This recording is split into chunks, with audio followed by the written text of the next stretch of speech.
It should be said right away that all through skill points invested in the branches increase stats, the gain is very low, so first of all, focus on the feats, they provide a much bigger boost to efficiency.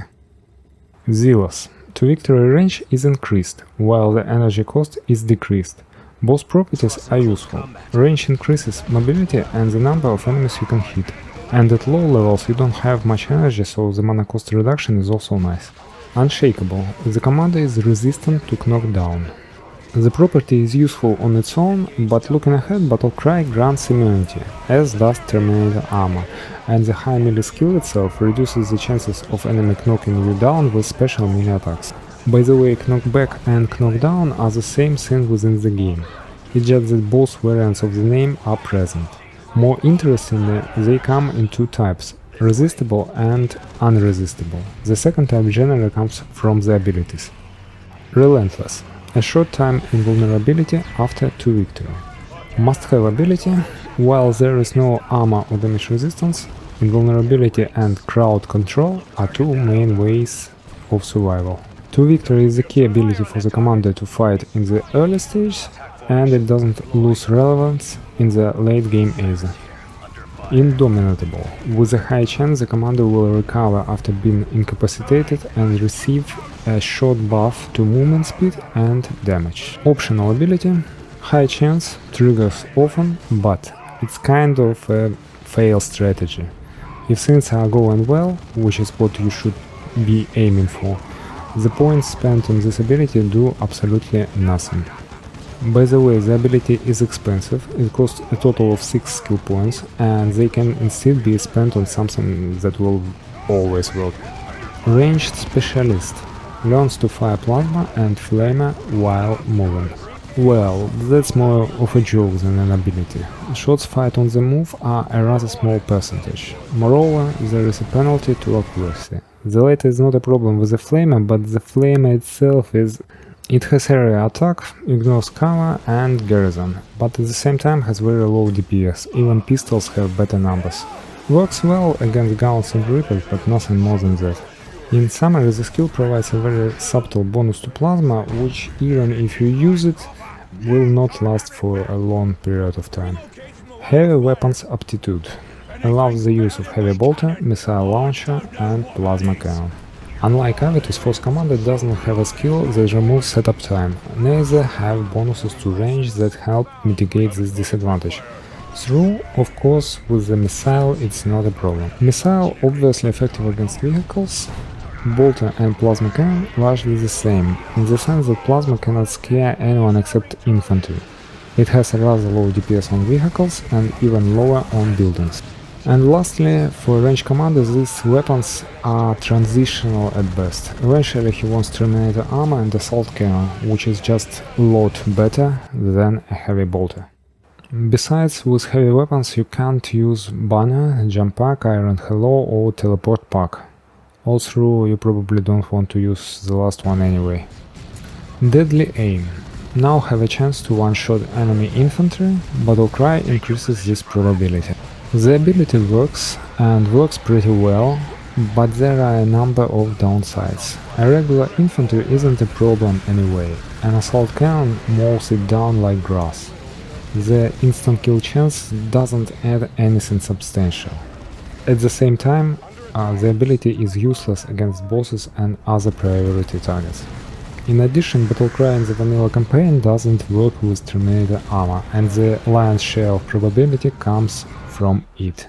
In the end, we have a rather absurd situation when in the entire range branch only one perk works with your ultimate weapon, and even that one isn't helpful. Battlecry. Buff. All attacks are special attacks that knock enemy down, and commander is immune to knockdown himself. Good ability. Knockdown enemies do no damage, plus special attacks are stronger overall. They type varies depending on the weapon used, with ranged weapons they are less effective. The downside is that you yourself lose a bit of DPS by knocking enemies back and forced to move up again, but it doesn't hinder your shooters. Plus, if the enemy is surrounded, he basically stays in the same spot. But you shouldn't rush the ability. Initially, you don't have much energy and you want to spend all of it onto victory. Righteous Fury. Special attacks now deal additional explosive damage. The ability is good both on its own and as a direct upgrade to Battle Cry. Explosive damage penetrates all kinds of targets, so even a chainsword will be able to do at least some damage to vehicles and buildings. But that's just a small bonus. You want a more appropriate weapon for such occasions. It also helps with AoE. Blessing of War. Restore health by killing enemies in melee combat. And this is a pretty questionable feat. It doesn't work against single strong targets, and your battle cry and to victory are more than enough for a mob of regular infantry. In general, abilities that give some kind of vampirism work well only in combination with high defense, a lot of armor and damage resistance. By the way, a point of damage resistance is roughly equal to 3 points of armor. No mercy, no respite.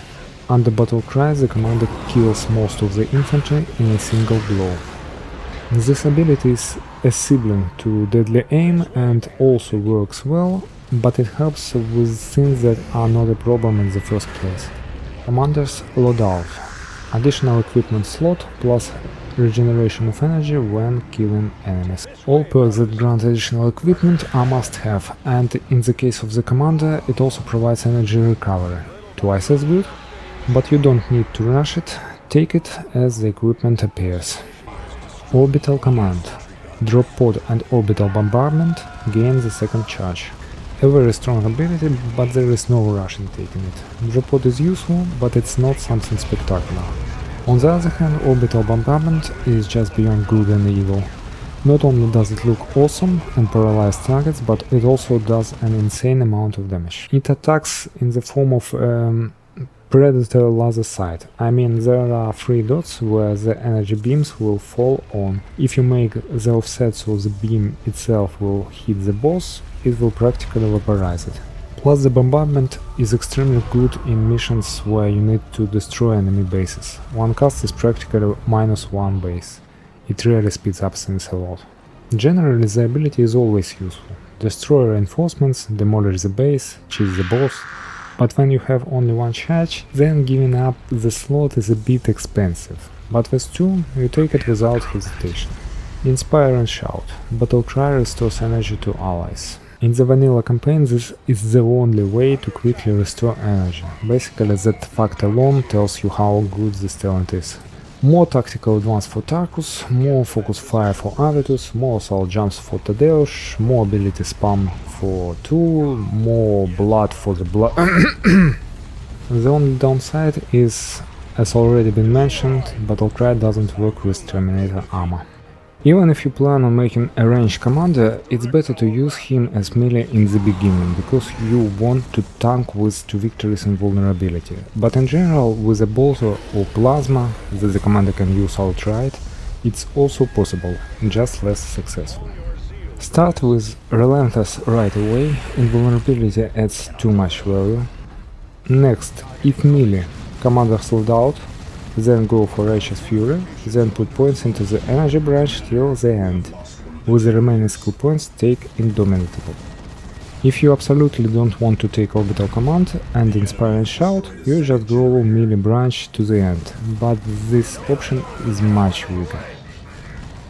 As for the ranged, as I said before, all the perks in the branch are possible. They don't help Terminator with an assault cannon, so there's not much sense in taking them.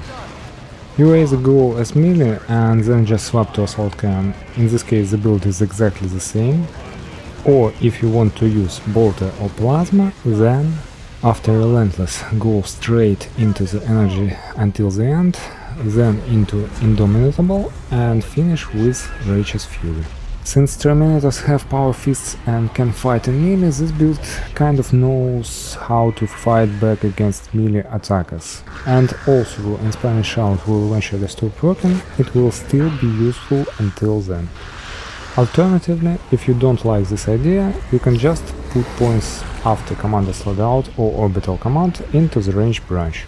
This will add a bit of damage just from pumping stats. But in general, in this game, it is better to be flexible, because the drop is random. For example, you planned a pure range build, but unfortunately you got only Thunder Hammers. Therefore, the first build is, in general, the most optimal. In addition to melee weapons, nothing prevents him from using good dropped bolter or plasma, or even swap into a Terminator armor and take the assault cannon. He is the master of all weapons. As for the heavy weapons, if you really want it, you can use it, but overall this option is much worse and I don't recommend it. To victory stops being effective, loses additional commander equipment, can't fight in melee at all, and finally the range damage is average as well.